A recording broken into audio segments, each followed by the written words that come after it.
அஸ்ஸலாமு அலைக்கும் வரஹ்மத்துல்லாஹி வபரகாத்துஹு. இறைவன் மிகப்பெரியவன். ரபியுல் அவல் நாள் 5. ஒவ்வொரு நாளும் நாம் உயிரினும் மேலாக நேசிக்கும் முத்தம நபிகள் நாயம் ஸல்லல்லாஹு அலைஹி வஸல்லம் அவர்களுடைய சமுதாய சீர்திருத்த செய்திகள், அது எப்படி இஸ்லாத்துக்கு அஸ்திவாரமாக இருந்தது, இஸ்லாமிய விழுமியங்களுக்கு எப்படி அது வேறாக இருக்கிறது, என்ன மாதிரியான சட்டங்களை கொண்டு வந்தாங்க, அது கியாமத் நாள் வரைக்கும் எப்படி இந்த சமுதாயத்தை பாதுகாக்குதுங்கிறத தொடர்ந்து பார்த்துட்டு வரோம். இன்றைக்கு 5வது நாளினுடைய தலைப்பாக விபச்சாரம். அந்த விபச்சாரம் ஏன் தடை செய்யப்பட்டது, எப்படி தடை செய்யப்பட்டது, அதற்கான சட்டமாக ரசூலுல்லாஹ் என்ன இயற்றி கொடுத்தாங்க அப்படிங்கிறதான் இன்னைக்கு இருக்கிற மிகப்பெரிய பாதுகாப்புக்கான விடயமாக நான் பார்க்கிறேன். ஒருவனுக்கு ஒருத்தி என்ற கலாச்சாரத்தை பெரும்பான்மையான மக்கள் வைத்துக் கொண்டிருக்கிற இந்த நாட்டில் எய்ட்ஸ் எப்படி முதலாவது இடத்தில் இருக்கும்? இந்த கேள்விய மனசாட்சிக்குள்ள எடுத்து ஆய்வு செய்தால் நிச்சயமாக இதற்கு நமக்கு பதில் கிடைச்சிரும். எய்ட்ஸ் வரக்கூடிய மனுஷனுக்கு உள்ள இருக்கிற ஒவ்வொரு உறுப்பா ஆஃப் ஆகி சலம் பிடித்து சீழ் பிடித்து நாற்றம் எடுத்து போய் மரணித்த பல பேருடைய செய்திகள் நாங்கள் பள்ளி கல்லூரி நாட்கள்ல கேள்விப்பட்டிருக்கிறோம். குறிப்பா பாலியல் தவறுகளால் வரக்கூடிய எய்ட்ஸ் அப்படிங்கிறது மிக ஆபத்தானது. இதை முற்றிலும் கடுமையாக தடுத்தாங்க. கடுமையான தண்டனைகள், கல்லால் அடிச்சு கொல்லுங்க அப்படிங்கிற அளவுக்கான தண்டனையை ரசூலுல்லாஹ் இன்னைக்கு கொடுத்திருந்தாங்க. திருமணம் ஆகாதவனாக இருந்தால் 100 சவுக்கு அடியும் நாடு கடத்துறதும், திருமணம் ஆனவனாக இருந்து 4 சாட்சிகளோடு நிரூபிக்கப்பட்டால் கல்லால் அடித்து கொள்ளுங்கள் என்ற தண்டனை கொடுக்கப்பட்டுச்சு. எதற்காக இவ்வளவு கடுமையான தண்டனை அப்படிங்கும்போது, தனி மனித ஒழுக்கம், குடும்ப கட்டமைப்பை பாதுகாக்கிறதுக்காகவும் சமுதாய ஒழுக்கத்தை பாதுகாக்கிறதுக்காகவும். இங்க குடும்ப கட்டமைப்பு கலைஞ்சு போயிருச்சுன்னு வச்சுக்கோங்களேன், என்ன ஆகும்? யார் வேணா எப்படி வேணா வாழலாம், என்ன தவறு வேணாலும் செய்யலாம், எந்த விதமான பாதுகாப்பும் கிடையாது, தேவைக்கு உணவு கிடைக்காது, என்னத்தையாவது திம்பா, ஹலாலான உணவு முறை இருக்காது, ஹலாலான உறவு முறை இருக்காது, எல்லாமே ஹராம் ஆகும், தடுக்கப்பட்டவைகள் ஆகும். அப்ப சமுதாயம் எப்படி இருக்கும்? சமுதாயம் முழுக்க முழுக்க ஹராமானதாக, தடுக்கப்பட்டதாக, எல்லா கெட்ட விஷயங்களையும் நடக்கக்கூடியதாக இருக்கும். அல்லாஹ் குர்ஆன்ல சொல்றான், விபச்சாரத்தின் பக்கம் நெருங்காதீர்கள், நெருங்க கூட செய்யாதீங்க. விபச்சாரம் செய்யாதீர்கள்ங்கிறதுக்கு முன்னாடி விபச்சாரம் என்றதன் பக்கம் நெருங்க கூட செஞ்சிடாதீங்க. அப்படி ஒரு தாட் வரக்கூட அனுமதிச்சிடாதீங்க. ஏன்னா அது உங்களை அகல பாதாளத்துல கொண்டு போய் முக்கி நரகத்துக்கு கொண்டு போய் விட்டுரும். நெருங்க கூட செய்யாதீங்கிறது எவ்வளவு பெரிய எச்சரிக்கை. நெருப்பு சுடும், அந்த நெருப்பின் பக்கம் நெருங்க கூட செஞ்சிடாதீங்க. அப்படின்னா என்ன அர்த்தம்? கொஞ்சம் தள்ளி நின்று நான் இன்னும் நெருங்குவதற்கு கொஞ்சம் தொலைவு இருக்கிறது அப்படிங்கிற இடத்திலேயே பாதுகாத்துக்கிட்டு அங்கிருந்து நகர்ந்து போயிடணும். நெருங்க கூட செஞ்சிடக்கூடாது. விபச்சாரம் செய்யாதீர்கள் அப்படின்னா உள்ள போயாச்சு வட்டத்துக்குள்ள. இனி யார் காப்பாற்ற முடியும்னு தெரியாது. ஆனா ஒரு பெரிய தொலைவுல நின்று, அதுவும் அங்கதான் விபச்சாரம் இருக்கு, நமக்கு அதுக்கான வாய்ப்பு இருக்கு அப்படின்னு மனிதனுடைய நஃப்ஸ் சொல்லுகிற போது அதை நெருங்க கூட செய்யாதீர்கள்னு தடுத்து கொண்டு போறது இருக்குல்ல, அதைத்தான் அல்லாஹ் சொல்றான், விபச்சாரத்தின் பக்கம் நெருங்காதீர்கள் அப்படின்னு. நெருங்க கூட செஞ்சிடாதீங்க, அவ்வளவுதான், முடிஞ்சது கதை.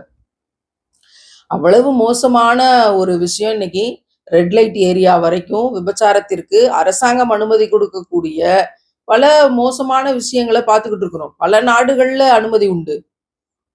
சின்ன குழந்தைகளை போய் பாலியல் வன்புணர்வு செஞ்சு கொல்றதுக்கு பதிலா விபச்சார விடுதிகளை திறந்து விடுங்கள், அங்க போய் அவன் தன்னுடைய இச்சைகளை கடந்து போகட்டும், இங்க பிள்ளைகள் பாதுகாக்கப்படட்டும்ங்கிற ஒரு முட்டாள்தனமான வாதம். ஓட்டை வாளியால் எப்படி நீர் மூப்பது? நம்ம உயிரினும் மேலாக நேசிக்கும் முத்தம் நபிகள் நாயம் ஸல்லல்லாஹு அலைஹி வஸல்லம் அவர்கள் வகைகளை சொல்லியிருக்காங்க. கண்களின் விபச்சாரம், காதின் விபச்சாரம், நாக்கின் விபச்சாரம், கைகளின் விபச்சாரம், கால்களின் விபச்சாரம். கண்களின் விபச்சாரம் தவறான பார்வையை பார்க்கிறது. காதோட விபச்சாரம் தவறான பேச்சை கேட்கிறது. நாக்கினுடைய விபச்சாரம் தகாத வார்த்தைகளை பேசுவது. கைகளுடைய விபச்சாரம் தவறான முறையில தொடுறது, பேட் டச். கால்களின் விபச்சாரம் அப்படி தவறான முறைகள்ல உடல் செயல்படுறதுக்கு, அந்த தீய செயலுக்கு நடந்து போதுல கால், அது காலுடைய விபச்சாரம். அத்தனையும் மறுமையில தனித்தனியாக சம்பந்தப்பட்ட மனிதனுக்கு எதிராக சாட்சி சொல்லும். இவன் இப்படி தப்பா பார்க்க வச்சான், இவன் இப்படி என்னை தப்பா பயன்படுத்தினா அப்படின்னு சம்பந்தப்பட்ட மனிதனுக்கு எதிராக இந்த கண், காது, நாக்கு, கை, கால் இது அத்தனையும் தனித்தனியா சாட்சி சொல்லுமா, இவன் என்ன அயோக்கியத்தனம் பண்ணா அப்படின்னு. இன்றைக்கு நம்முடைய இந்திய சட்ட அமைப்புல இருக்கு. கண்ணால் பார்ப்பது, தவறான வார்த்தைகளை பாலியல் ரீதியாக பேசுறதுங்கிறது அபியூஸ். அதுக்கு போக்சோல இடம் இருக்குது. இன்றைக்கு இந்த மாதிரியான சட்டங்கள் இருக்கு, ஆனா செயல்பாடு இருக்குதா?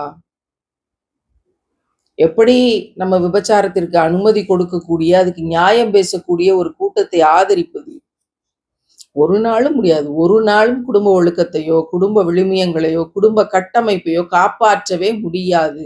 கிராமங்கள்ல சொல்லுவாங்க, அடி வயித்துல நெருப்பு கட்டிக்கிட்டு இருக்கிறோம்னு. இன்றைக்கு ஆணோ, பெண்ணோ பிள்ளைகளை பெற்றுட்ட டீனேஜ்ல வச்சிருக்க அத்தனை பேரண்ட்ஸும் அடி வயித்துல நெருப்ப கட்டி கொண்டு இருக்கிற நிலைமை தான் இருக்குது. ஏன்னா கையில எல்லார் கையிலயும் ஃபோன் இருக்குது. ஃப்ரெண்ட்ஸ் ஆப் வாங்க. நீங்க இத பாருங்க, இத கேளுங்க. நம்ம பேசலாம். யார் வேணா யார் கூட வேணா விபச்சாரம் செய்யலாம். அதற்கான எல்லா வாய்ப்புகளையும் இன்னைக்கு நாடு உருவாக்கிருச்சு. எங்க வேணா ஹோட்டல்ல யார் வேணா போய் 2, 2 பேரா போய் தங்கலாம். எந்த ஆதாரமும் தேவையில்ல. எந்த கெடுபிடியும் கிடையாது. எப்படி வேணா புக் பண்ணலாம். யார் வேணா கூட்டிட்டு வரலாம். ஒண்ணும் பிரச்சனை கிடையாது. எங்களுக்கு எங்க பிசினஸ் தான் முக்கியம். ஆப்கள்ங்கிற பேர்ல வைக்கக்கூடிய ஆப்புகள் எல்லாமே விபச்சாரத்திற்கான மிகப்பெரிய தூண்டுகோல்களா இருக்கு. நபிகள் நாயகம் ஸல்லல்லாஹு அலைஹி வஸல்லம் அவர்கள் நம்ம கொடுத்திருக்கிற சட்டங்களையும், பேணுதல்களையும், அதனுடைய கடுமையையும் பத்தி எச்சரிச்சிருக்கும் போது, நரகத்துல எவ்வளவு மோசமான தண்டனைங்கிறதுல சொல்லியிருக்கும் பொழுது, ஒரு முஸ்லிம் இந்த தப்பு பண்ண மாட்டாங்க அப்படின்ற பார்வை தான் எல்லாருக்கும் இருக்கும். நீங்க ஹிந்து, முஸ்லிம், கிறிஸ்டியன், ஏத்திஸ்ட்ன்னு எந்த வித்தியாசமும் இல்லாமல் விபச்சாரம் பல்கி பெருகி கிடக்குது. மனிதனுக்கு இந்த இறையச்சம்னு இருந்து இறைவன் பார்த்துட்டு இருக்கிறான், நம்ம தப்பு பண்ணக்கூடாது அப்படிங்கிறது இருந்தால் அவன் எந்த தப்பும் பண்ண மாட்டான். பெரிய பாதகங்கள்ல தன் தலையை கொடுக்க மாட்டான். ஆனா இன்னைக்கு இந்த சோசியல் மீடியாவோட தாக்கம் வந்து எவ்வளவு ஆப்புகள், ஒரு முஸ்லீம் விபச்சாரம் பண்ண மாட்டாங்க அப்படிங்கிறது தான் நபிகள் நாயகம் ஸல்லல்லாஹு அலைஹி வஸல்லம் அவர்கள் நமக்கு காமிச்சு கொடுத்த பாதை. அது இறையச்சத்தோடு எடுத்துக்கொண்டவனுக்கான அடையாளமா இருக்கும். ஆனா இங்க உள்ள வந்து பார்க்கும்போது இந்து, முஸ்லிம், கிறிஸ்டியன், ஏத்திஸ்ட், இனம், மதம், மொழி எதுவும் எதற்கும் தடை இல்லை. மனித நப்சுக்கு கட்டுப்பட்டு, இந்த உடல் இச்சைக்கு கட்டுப்பட்டு வாழ்றான். அப்படி இந்த சோசியல் மீடியாவோட தாக்கத்துல இன்னைக்கு இது ரொம்ப சௌரியமா போச்சு. ஃபேஸ்புக்கா இருக்கட்டும், இன்ஸ்டாகிராமா இருக்கட்டும், வாட்ஸ்அப்பா இருக்கட்டும், எல்லாம் குரூப்பா சேர்ந்துக்கிறாங்க. அவர்கள் சேர்ந்து எல்லாரும் ஆட்டம் ஆடிக்கொள்கிறார்கள், அந்தாக்ஷரி பாட்டு பாடிக்கொள்கிறார்கள், ஜாலியாக இரட்டை அர்த்த வசனங்கள், பிரைவேட் சாட்டிங், எந்த மனைவியையும் யார் கூடயும் எடுத்துக்கலாம், எந்த கணவனையும் யார் கூடயும் எடுத்துக்கலாம். அப்பப்ப கேதரிங் பண்ணுவோம். அதுல 5, 6 பேர் ஒரு டீமா சேர்ந்துக்குவாங்க. அந்த 5, 6 பேருக்கும் 5, 6 பேர் தனித்தனியா இருப்பாங்க. எல்லாரும் கடல் சார்ந்த பகுதிகளுக்கு போவோம். அங்கங்க இருப்போம். உல்லாசமாக இருந்துட்டு அவங்கவங்க வீட்டுக்கு நான் மாநாடு முடிச்சுட்டு வர்றேன் அப்படின்னு சொல்லக்கூடிய மிக கேவலமான நடப்புகளை எல்லாம் நீங்க தப்பிக்கலாம். இறைவனிடத்துல ஒரு நாளும் தப்பிக்க முடியாது. இதை சொல்லும் போது பார்த்துக்கலாம் அப்படிங்கிற மனிதனுடைய ஆணவம், மமதை, கர்வம், திமிரு, பெருமை, அகங்காரம் அழிவுக்கான அஸ்திவாரம். ஒரு நிறுவனத்தை நடத்துகிறார்கள். இந்த நிறுவனத்தை நடத்துகிற போது கூட வேலை செய்கிற அத்தனை பேரையும் பெண்களாக நியமித்துக் கொள்கிறார்கள். அவர்களுக்கான தனிப்பட்ட அலுவலர்களாகவும் பெண்களையே நியமித்துக் கொள்கிறார்கள். தனியாக உட்கார்ந்து பேசுறாங்க, கணக்கு எழுதுறாங்க, வரவு செலவு பார்க்குறாங்க. தனியாக இருந்து அந்த அத்தனை பேரையும் தானே அனுபவித்துக் கொள்ள வேண்டும் என்கிற நடைமுறையில் அதை எடுத்துக்கொண்டு போய்கொண்டே இருக்காங்க. அதுக்கு அத்தனை பெண்களும் சம்மதிக்கிறார்கள். வறுமை, ஏழ்மை, எனக்கு ஏதாவது ஒன்று அடுத்த கட்டத்துக்கு கிடைச்சா போதும். அதை தாண்டி உலக அலட்சியம், நப்சுக்கு கட்டுப்படுற மனப்பான்மை, சர்வசாதாரணமா ஏமாத்தி அனுபவிச்சு கொண்டு போய்கிட்டே இருக்கான். குப்பையை தூக்கி எறிகிற மாதிரி ஒரு நாள் எறிந்து விட்டு போய்கிட்டே இருப்பான். அதிகமாக இன்னைக்கு இது போல பார்க்க ஆரம்பிச்சிட்டோம். அதனாலதான் இஸ்லாம் மிக தெளிவா சொல்லுது, இந்த விபச்சாரத்தை தடுப்பதற்கு என்ன வழி அப்படின்னா, ஒரு ஆணும் பெண்ணும் தனியாக சந்திச்சு பேசாதீங்க. எந்த சூழ்நிலையிலும் ஒரு ஆணும் பெண்ணும் தனிமையில் இருந்து பேசாதீங்க. மகரம் பேணுவது என்கின்ற தீர்ப்பை நபிகள் நாயகம் ஸல்லல்லாஹு அலைஹி வஸல்லம் அவர்கள் நமக்கு கொடுத்தாங்க. சட்டத்தை கொடுத்தாங்க. பிரிவென்டிவா பாதுகாத்துக்கிறதுக்கு நபிகள் நாயகம் ஸல்லல்லாஹு அலைஹி வஸல்லம் அவர்கள் நம்முடைய தலைவர், இந்த உலகத்தினுடைய வெளிச்சம், இந்த உலகத்தின் இருட்டை போக்குவதற்கு வந்த மாபெரும் வெளிச்சம், மாபெரும் வரம். ஒவ்வொரு தீமைக்கும் முன்கூட்டியே பாதுகாப்பா இருந்துக்கிறது எப்படி அப்படின்னு கொடுத்தாங்க. குறிப்பா கணவனுடைய தம்பி நரகத்தை போலன்னு சொல்லிட்டாங்க. எவ்வளவு இரையச்சத்தோட நீங்க செயல்படணும் தெரியுமா? நரகத்தை போல. இன்னைக்கு கூடவே பைக்ல உட்காந்து போறாங்க, வர்றாங்க. பைக் வாங்குறதுக்கே வந்து கணவனோட தம்பிக்கு வண்டி பின்னாடி உட்காந்துக்கிட்டு போறாங்க, வர்றாங்க. கேட்டா சின்ன வயசுல இருந்து ஃப்ரெண்டு மாதிரி பழகிட்டோம் அப்படின்னு சொல்லி கடந்து போறாங்க. சர்வசாதாரணமாக தங்கச்சியை வந்து என் மக மாதிரி வளர்த்துறேன்னு அக்கா சொல்ல, என் கணவருக்கும் என் தங்கச்சி மக மாதிரி தான் வண்டியில 2 பேருக்கும் நடுவுல 2 வீலர்ல உட்கார வச்சு கூட்டிட்டு போக, அக்கா ஊருக்கு போயிட்டு திரும்ப வரும்போது அவள் கர்ப்பமாகி இருக்கிறா தங்கச்சி. யாரு? மகள் போல. இஸ்லாத்துல இந்த மகள் போல, தந்தை போல, அண்ணன் போல, தம்பி மாதிரி, அண்ணன் மாதிரி, டாடி மாதிரிங்கிறதுலாம் இஸ்லாத்துல கிடையாது. மகரம் பேணுவது மீன்ஸ் மகரம் பேணுவது, அவ்வளவுதான். அப்ப உங்களுக்கு யாரு மகரம், அவங்கள்ட்ட நீங்க நல்லா பேசலாம். மகரம் யாரெல்லாம் இல்ல, அவங்கள்ட்ட உங்களால பேசக்கூட முடியாது. நீங்க ரொம்ப தவிர்க்கவே முடியலன்னா கூட ஸ்கிரீனுக்கு பின்னாடி இருந்து பேசலாம். நீங்க அவங்கள்ட்ட தனிமையில பேசக்கூடாதுன்னா பேசக்கூடாது. No means no. அதான் இஸ்லாம். அப்படி செஞ்சுக்கிட்டோம்னா தனிமனித வாழ்க்கையும் நல்லா இருக்கும், குடும்ப வாழ்க்கையும் நல்லா இருக்கும், சமுதாய வாழ்க்கையும் நல்லா இருக்கும், குழப்பம் இல்லாம இருக்கும், எல்லாரும் நிம்மதியா இருப்பாங்க, கொடுமையான பாலியல் நோய்கள் வராது, அது சார்ந்த பல மோசமான ஏமாத்துறது, அமானிதம் பேணாம இருக்கிறது, கொடுத்த வாக்குறுதியை மீறுறது, நோவினை செய்கிறது, அதனால பிறக்கக்கூடிய பெண் பிள்ளைகள் அனாதைகளாக பிறக்கிறது, நடுத்தருவுல விடப்படுறது, இந்த எந்த கொடுமையும் நடக்காம எல்லாரும் நிம்மதியா இருக்கலாம். விபச்சாரம் அவ்வளவு மோசமானது. அத்தனையும் செய்ய வைக்கக்கூடியது. தாயும் தகப்பனுக்கும் ஒரு குழந்தை பிறந்து இறந்துருச்சு. பிறந்த ஒரு மாசத்திலேயே அப்ப அஜ்ரத் சொல்றாரு, உங்களுக்கு சொர்க்கம் உறுதியாக்கப்பட்டிருக்கிறது அப்படின்னு சொல்லி சொல்றாரு அந்த குழந்தைய அடக்கும்போது. அப்ப அந்த தாயும் தகப்பனும் வீட்டுல பேசிட்டு இருக்கும்போது மூத்த மகா அதை கேட்டுக்கிட்டு இருக்கா. அப்படி இருக்கும்போது உங்களுக்கு சொர்க்கம் ஏற்கனவே உறுதியாயிருச்சு, எவ்வளவு பெரிய பாக்கியசாலிகள் நீங்கன்னு சொல்லிட்டு போயாச்சு. அதுக்கப்புறம் அந்த அம்மா அந்த கணவருடைய தம்பியை போய் சந்திச்சு ஏதோ பேசிட்டு வர்றாங்க. 2, 3 தடவை இதை அந்த மகள் பார்த்துட்டு சொல்றாங்க, உனக்கு சொர்க்கம் உறுதியாயிருச்சு, ஆனா சொர்க்கத்துக்கு போற வழியில நெருப்பு இல்லாம நீ பாத்துக்க வேணாமா, கல்லு முள்ளு குத்தாம பாத்துக்க வேணாமா, உன்னை குத்தி கிழிச்சிருச்சுன்னா நீ என்ன செய்வ அப்படின்னு கேட்கும்போது அந்த தாய்க்கு ஒன்றும் புரியல. என்னம்மான்னு கேட்கும்போது, நீ என்ன போய் நரகத்தை பார்த்துட்டு பார்த்துட்டு வரையே, என்ன உனக்கு அவ்வளோ நல்லா இருக்குதா நரகம் அப்படின்னு கேட்கும்போது தூக்கி வாரி போட்டுச்சு இந்த தாய்க்கு. என்னன்னு கேட்கும்போது, அப்பாவோட தம்பி எப்படி நீ போய் பார்த்து பேசிட்டு வர முடியும், ஸ்கிரீனுக்கு பின்னாடி இருந்து பேசுங்க, இல்லையா யார்ட்டையாவது சொல்லி பேசுங்க, பேசுறதை தவிர்த்துருங்க, கணவருடைய தம்பி நரகம் போல உங்களுக்கு தெரியாதா அப்படின்னு அந்த மகள் எச்சரிக்கை செய்யும் போது அந்த தாய் என்கிட்ட நேரடியாக சொல்லி பகிர்ந்த செய்தி இந்த செய்தி, என்னுடைய மகள் எனக்கு மார்க்கத்தை கற்பித்து தந்தாள். சுபஹானல்லாஹ். மகரம் பேணுதல் அப்படிங்கிற விஷயம் இருந்துட்டா இந்த கார்ல முன்னாடி சம்பந்தமே இல்லாத ஆணோடு முன்னாடி உட்காந்துட்டு கொஞ்சி கொலாவிக்கிட்டு போறது, குரல்ல கொஞ்சி கொலாவி பேசிக்கிறது, இங்க ஃபேஸ்புக்லயோ இன்ஸ்டாகிராம்லயோ ஒரு போஸ்டிங் போட்ட உடனே லைக்கை போட்டு கமெண்ட்டை போட்டு ஒரு ஹார்ட்டினை போடுறது, இந்த விளக்கமாறுகள்லாம் நடக்காது. மகரம் பேணுதல் இருந்தால் இதெல்லாம் நடக்காது. மகரமா அந்த ஆண் உனக்கு இல்லை, அப்புறம் உனக்கு எங்க என்ன வேலை உனக்கு? இதை கேட்பதற்கு குடும்பத்தில் நிலைமை இல்லை, இதற்கு கணவன் வீட்டுல சரியில்லை, எல்லாம் குடியார பயலா தெரிஞ்சுக்கிட்டு இருக்கிறான்.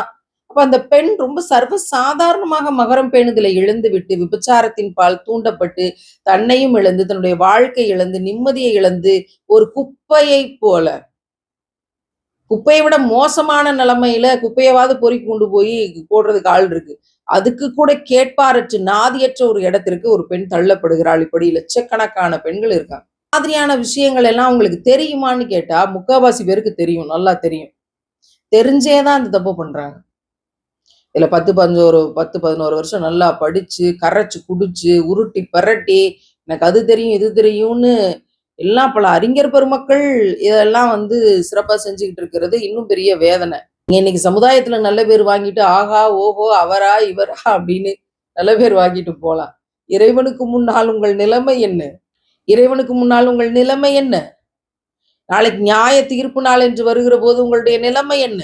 நாளைக்கு மறுமை நாளில் இறைவனுக்கு முன்னால் என்னுடைய நிலைமை என்ன என்று அக்கறை துளி கூட இல்லாதவன் இதை தொடர்ந்து அடுத்து அடுத்து அடுத்து அடுத்து இந்த பலவீனத்துக்குள்ளேயே போய் அவனே நினைச்சாலும் கூட தடுத்து கொள்ள முடியாத ஒரு இடத்துக்கு போயிடுவான். எல்லாம் தெரிந்தும் கூட பல குடும்பங்கள்ல தாயும் மனைவியும் சகோதரிகளும் தெரிஞ்சும் கூட தடுக்க முடியாத காரணத்தினால குடும்ப கௌரவம் அப்படிங்கிறதுனால அவனை அடிச்சு துரத்தாம அவனுக்கு சோறு போடாம விரட்டி விடாம கௌரவம் கெட்டு போயிரும் சொல்லி அவனுக்கு எல்லா சலுகையும் செஞ்சு கொடுத்து கண்டும் காணாமல் இருந்து இதை தொடர்ந்து நடப்பதற்கு வழிநடாத்தி கொண்டிருக்கிறார்கள். அதையும் நம்ம சமுதாயத்துல பார்க்கிறோம். ஹராமான விஷயங்களை யார் இந்த பூமியில எதிர்க்கலையோ அவர்கள் நாளைக்கு கேள்வி கணக்குக்கு உள்ளாக்கப்படுவார்கள்.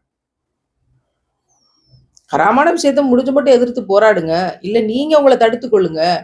அப்படி இல்லாம ஊட்டி விட்டு அழகு பார்த்துக்கிட்டு இருந்தா விபச்சாரத்திற்கு நல்ல வேர்களை ஊட்டி விட்டு அழகு பார்க்கக்கூடிய நிலைமை இன்னைக்கு சமுதாயத்துல. சர்வ சாதாரணமாக கண்ணால் விபச்சாரம், பிள்ளைகள் எவ்வளவு என்னடா மாப்பிள்ள சைட் அடிக்கிறியா அப்படின்னு கேட்கிறான். நீங்க சைட் அடிச்சிருக்கீங்களா அப்படின்னு மேடைகள்ல கேள்வி கேட்கிறாங்க. ஆமா சைட் அடிச்சிருக்கேன் அப்படின்னு எல்லாரும் சர்வ சாதாரணமாக எல்லா ஆளுமைகளும் சொல்லக்கூடிய விஷயம் நடக்குது. 70 வயசுல ஒரு தலைவர் என்ற ஒருத்தர் இருக்கிறவர் மேடையில பேசுறாரு. நான் சின்ன வயசுல படிக்க போன இடத்துல படிப்புல கவனம் இல்லாம, அங்க இருந்த பெண்கள் பக்கம் கவனம் போயிருச்சு. அப்படி அவர் பாட்டுக்கு பேர் சொல்லி பட்டியலிட்டு சொல்லிட்டு இருக்காரு அவருடைய அசிங்கங்கள் அத்தனையையும். கொஞ்சம் கூட அது குறித்த அருவருப்போ, தவறு செஞ்சுட்டோம் அல்லது அதுல வேற மேடையில இருந்து இன்னொருத்தர காமிச்சு சொல்லிக்கிறாரு. உங்களுக்கு காம்படிஷனா நான் இருந்திருக்கேன்னு நீங்க என்ன தப்பா நினைச்சுக்காதீங்க. அவருக்கு பல பாலியல் வழக்குகள் இருக்கு. இத பெருமையாக கருதி, கைகொட்டி, சிரித்து, பெருமை கொள்ளக்கூடிய நிலைமையில இன்னைக்கு இந்த கலாச்சாரம் போய்க்கிட்டு இருக்கு. இது சிறுமையாகவோ, அசிங்கமாகவோ, நாளைக்கு நரகத்துல தண்டனை இருக்குங்கிற ரீதியிலயோ, இன்னைக்கு இந்த பார்வையெல்லாம் சமுதாயத்துல மிக குறைவா போயிருச்சு. இதை இஸ்லாம் அல்லாதவர்களுக்கு போய் சொன்னோம் அப்படின்னா, இது என்ன ஆகிற காரியமா? இது என்ன முட்டாள்தனமா இருக்கா? அடிமைத்தனமாக இருக்கு அப்படின்னு நினைப்பாங்க. ஆனா அவங்களுடைய குடும்பமே விபச்சாரத்தினால பாதிக்கப்பட்டு நடுத்தெருவுக்கு நிக்கும்போது, அவங்க சொல்றாங்க, "இல்ல நீங்க அன்னைக்கு சொன்னீங்களே, அதுதான் சிஸ்டர் சரி. ஒருவேளை அப்படி நடந்திருந்தா, இந்த தப்பு நடந்திருக்காது இல்லையா?" அப்படின்னு பாதிக்கப்பட்டதுக்கு பிறகு இந்த சட்டம் சரி என்று ஏற்றுக்கொள்கிறார்கள். நல்லா இருக்க வரைக்கும் மனுஷனுக்கு தெரியாதுங்க. எல்லா ஆட்டத்தையும் ஆடுவான். ஆனால் பாதிப்பு என்று ஒன்று நடுத்தெருவுக்கு போகும்போது தான், ஐயோ! நம்ம இத முன்கூட்டியே தடுத்திருந்திருக்கலாமே!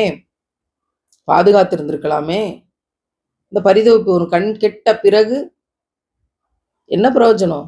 பெண்கள் சர்வ சாதாரணமா அவன் அழகா இருக்காண்டி, அப்படி இருக்காண்டி, அவன் உன்ன தாண்டி பார்க்குறான். உன்ன பார்க்கறதுக்காண்டி தாண்டி வந்திருக்கான். இப்ப பாரு உன்ன அங்க போய் பின்னாடி டாட்டா காட்டிட்டு போவான் பாருடின்னு சர்வ சாதாரணமாக கண்களால் விபச்சாரம் செய்தார். இஸ்லாம் தெளிவா சொல்லுது. முதல் பார்வை உன்னுடையது. 2வது பார்வை நீ திரும்ப பார்க்குறேன்னா, அது ஷைத்தானுடையது. உன்னை வழிகெடுக்கக்கூடியது. 2வது பார்வை பார்க்காதீங்க. இன்னைக்கு ரொம்ப அழகா திரும்பி திரும்பி பார்க்குறாங்க. பசங்க சும்மா கீழே குனிஞ்சுட்டு போனா கூட பெண் பிள்ளைகள் அவ்வளவு கமெண்ட் அடிக்கிறாங்கன்ற அவ்வளவு கம்ப்ளைண்ட்ஸ் வருது எங்களுக்கு. அவ்வளவு கமெண்ட் அடிக்கிறாங்க. கூனி குறுகி கீழே குனிஞ்சு எப்படியாவது தப்பிச்சு கடந்து ஓடுறாங்க பசங்க. அந்த மாதிரியும் இன்னைக்கு நடக்க தொடங்கியிருக்கு. கிளாஸ் முடிச்சுட்டு பஸ்ஸுக்கு நிக்கிறது. அந்த மாதிரி நிக்கக்கூடிய 10 பிள்ளைகள் சேர்ந்து இந்த வேலையை இன்னைக்கு செய்யறது நாங்க இன்னைக்கு நேரடியா பார்க்குறோமே. எங்கம்மா உங்களுடைய கண்கள் விபச்சாரம் செய்யுதா இல்லையா? உங்க வாய் இப்படி கமெண்ட் அடிச்சு பேசுதே, உங்களுடைய நாக்கு விபச்சாரம் செய்கிறதா இல்லையா? இதையெல்லாம் கேட்டுக்கொண்டு என்ஜாய் பண்ணிக்கிட்டு இருக்குதே, அந்த காதுகள் விபச்சாரம் செய்யுதா இல்லையா? கை நீட்டி காட்டுறதும், பேசுறதும், கடைசியில லவ் பண்றோம்னு சொல்லி போய் பொள்ளாச்சி பயங்கரங்கள் என்ன நடந்தது? இன்றைக்கு வரைக்கும் கேஸ் நடந்துகிட்டு இருக்கு. கைதிகள் உல்லாச விடுதியில் தங்கியிருப்பது போல உற்சாகமா நல்லா சாப்பிட்டு தூங்கி எந்திரிச்சு ஆரோக்கியமா நல்ல முறையில மெடிக்கல் செக்கப்போட சிறப்பா இருக்காங்க. செத்து போன பிள்ளைகள் எத்தனை?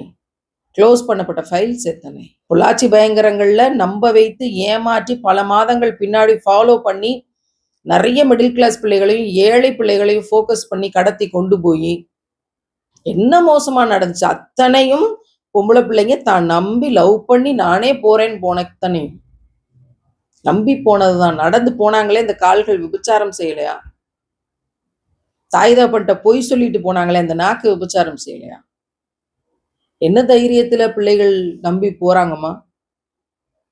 தாய் தகப்பனை தவிர யாரையும் நம்பாதீங்கன்னு சொல்லக்கூடிய பிரச்சாரங்கள், குட் டச் பேட் டச்ங்கிறதெல்லாம் போக டோன்ட் டச்னு சொல்லக்கூடிய பிரச்சாரங்கள் உங்க காதுல விழுகவே இல்லைல்ல. நல்லா இருக்கிற வரைக்கும் எல்லா ஆட்டத்தையும் ஆடுறது, கடைசியில பாதிக்கப்பட்டு வந்ததுக்கு பிறகுதான் ஐயோ நான் போகாம இருந்திருக்கலாமே, முன்கூட்டியே தடுத்து கொண்டு இருந்திருக்கலாமே, அந்நிய ஆணை திரும்பி பார்க்காமல் இருந்திருக்கலாமே. இப்படியான பிரச்சனைகள்லாம் பாதிப்பு பெண்ணுக்கு தான் அதிகம். உடல் ரீதியான உடனடியான பாதிப்பு அவளுக்கு தான் உண்டு. என்ன செய்வா? பிள்ளையை பத்த அனாதை இல்லத்துல இருக்கவா? அனாதை குழந்தைகள் இன்னைக்கு தொட்டில் குழந்தை திட்டத்துல இருக்காங்க தெரியுமா? நாங்க எத்தனை இடங்களுக்கு விசிட்டுக்கு போறோம். விபச்சாரத்தினுடைய அத்தனை மோசமான அவலங்களும் அந்த குழந்தைகள் அனாதையாக 25 தொட்டில் வெள்ளை கலர் துணியா தொங்கிக் கொண்டிருக்கும் போது ஒவ்வொன்றும் அழுகும் போது உள்ளமெல்லாம் பதறி கண்ணீர் பெருக்கெடுத்து ஓடும். எங்களால ஒண்ணுமே செய்ய முடியாது. அந்த குழந்தைகளுக்கு என்ன வேணும் அப்படின்னு அப்பப்ப திரட்டி கொண்டு போய் கொடுக்கறதோடு சரி. தாயும் தந்தையும் யாரென்றே தெரியாமல் வளரக்கூடிய இந்த விபச்சாரத்தினுடைய சோகங்கள் உங்களை சும்மா விட்டுரும்னு நினைக்கிறீங்களா? நாட்டுல நிலைமை எப்படி ஆயிடுச்சுன்னா மனுஷனுக்கு, நீ தப்பு பண்ற, அயோக்கியத்தனம் பண்ற, விபச்சாரம் பண்ற, திருந்திக்க அப்படின்னு சொன்னோம்னா எங்க ஆதாரத்தை காட்டு பார்ப்போம் அப்படிங்கிறான். இன்றைக்கு விபச்சாரத்தினுடைய ஆதாரங்களாக ஒவ்வொரு தொட்டில் குழந்தை திட்டத்திலும் ஒவ்வொருத்திலும் அனாதை இல்லத்தில் தொங்கக்கூடிய அந்த தொட்டில்கள் அத்தனையும் ஆதாரம். உங்க ஒருத்தரையும் சும்மா விட்டுறாது. இதற்காக சப்போர்ட் பண்ணவங்க, இதற்காக கூட நின்னவங்க, இதுக்காக கமெண்ட் அடிச்சவங்க, இதுக்காக வேலை செஞ்சவங்க, இதுக்காக கூட இருந்த ஃப்ரெண்ட்ஸ், இந்த காதல்ன்ற பேர்ல சேர்த்து வச்சவங்க, அதுக்கப்புறம் இத ப்ரொசீட் பண்ணவங்க, கடைசியில அந்த குழந்தைய இன்னைக்கு அனாதையா கொண்டு போய் போட்டு, அவங்கவங்க ஒவ்வொரு திருமணம் பண்ணிக்கிட்டு போயிட்டீங்கல்ல, ஒருத்தரையும் இந்த பாவங்கள் சும்மா விடாது. உங்கள் விபச்சாரத்தின் ஆதாரங்கள் அந்த தொட்டில்கள். ஒரு நியாய தீர்ப்பு நாள் நிச்சயமாக உண்டு. நரகத்தில் இவர்களுக்கான இடம் உண்டு. இதெல்லாம் கேட்கிற போது நம்ம இதிலிருந்து தடுத்துக்கிறணும். இதிலிருந்து நம்ம மாறி நல்ல பாதையில போய்க்கிறணும் அப்படின்னு மகரம் பேணுவதாக இருக்கட்டும். ஒரு ஆஃபீஸ்ல வேலை செய்றோம் அப்படின்னா, அங்க ஒரு ஆணோடு தனித்து பேசாமல் தடுத்துக் கொள்றதா இருக்கட்டும். ஒரு வாத்தியாரா இருந்தாலும் கூட, அங்க போய் 11th படிக்கிற புள்ள காதலிக்கிறேன்னு சொல்லி போய் நாசமாயி தற்கொலை பண்ற விஷயங்கள தடுக்கிறதா இருக்கட்டும். இந்த அத்தனை விடயங்களிலும் முன்கூட்டியே பேணுதல், முன்னாடியே பாதுகாத்துக் கொள்வது, பிரிவென்டிவ் மெத்தட்ஸ் அதான் இஸ்லாம் சொல்லியிருக்கு. உங்களுக்கு மகரமில்லாத ஆண்களோடு தனித்து பேச அனுமதி இல்லை. இந்த ஒரு ஃபார்முலாவை சமுதாயம் கரெக்டா ப்ராப்பரா ஃபாலோ பண்ணிருச்சு அப்படின்னா, பெண்ணுக்கு மட்டும் இல்லை, ஆணுக்கும் தான். ஆணுக்கு மகரமில்லாத பெண்களே உங்களால சந்திச்சு பேச முடியாது. அதே மாதிரி பெண்ணுக்கு மகரமில்லாத ஆண்களை தனியே சந்திச்சு பேச அனுமதி கிடையாது. இந்த ஃபார்முலாவை கரெக்டா ஃபாலோ பண்ணிட்டா சமுதாயத்தில் இந்த விபச்சாரம் என்ற நோய் இருக்காது. அது சார்ந்த எந்த பிரச்சனையும் இருக்காது. யாரும் எந்த பெண்ணும் நடுத்தெருவில் நின்று கஷ்டப்பட்டு வயிற்றுல பிள்ளையோட இருக்க வேண்டிய அவசியம் இருக்காது. தற்கொலைகள் இருக்காது. இது சார்ந்த தற்கொலைகள் இருக்காது. எனவே நாம் உயிரினும் மேலான நபிகள் நாயகம் ஸல்லல்லாஹு அலைஹி வஸல்லம் அவர்கள் சொன்னார்கள், நிரூபிக்கப்பட்டால் கல்லால் அடித்து கொள்ளுங்கள் என்று சொல்ற அளவிற்கு இது அவ்வளவு மோசமான ஒரு நோய். அப்படின்னா இந்த விபச்சாரம் என்ற நோயிலிருந்து சமுதாயம் பாதுகாக்கப்படட்டும். இன்னைக்கு பெரும்பாலான இடங்கள்ல திருமணங்கள் அப்படிங்கிறதுல எல்லாம் ஃப்ரீ மிக்சிங் அப்படிங்கிறது சர்வ சாதாரணமா நடக்குது.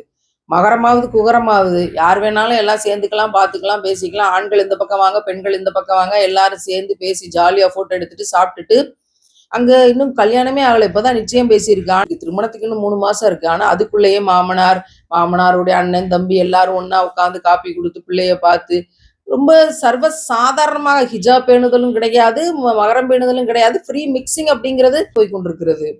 விபச்சாரம் இல்லாத ஒரு சமுதாயம் கட்டமைக்கப்பட நம்ம ஒவ்வொருத்தரும் துவா செய்வோம். அதற்காக வேலை செய்வோம். விழிப்புணர்வு செய்திகளை பரப்புவோம். அதற்கு தீர்வான மகரம் பேணுவது என்கின்ற ஆகப்பெரிய அழகு தத்துவத்தை ஒவ்வொரு குடும்பத்திலையும் பாதுகாக்கிறதுக்கான தொடர் முயற்சிகளை முன்னெடுப்போம் இன்ஷா அல்லாஹ்.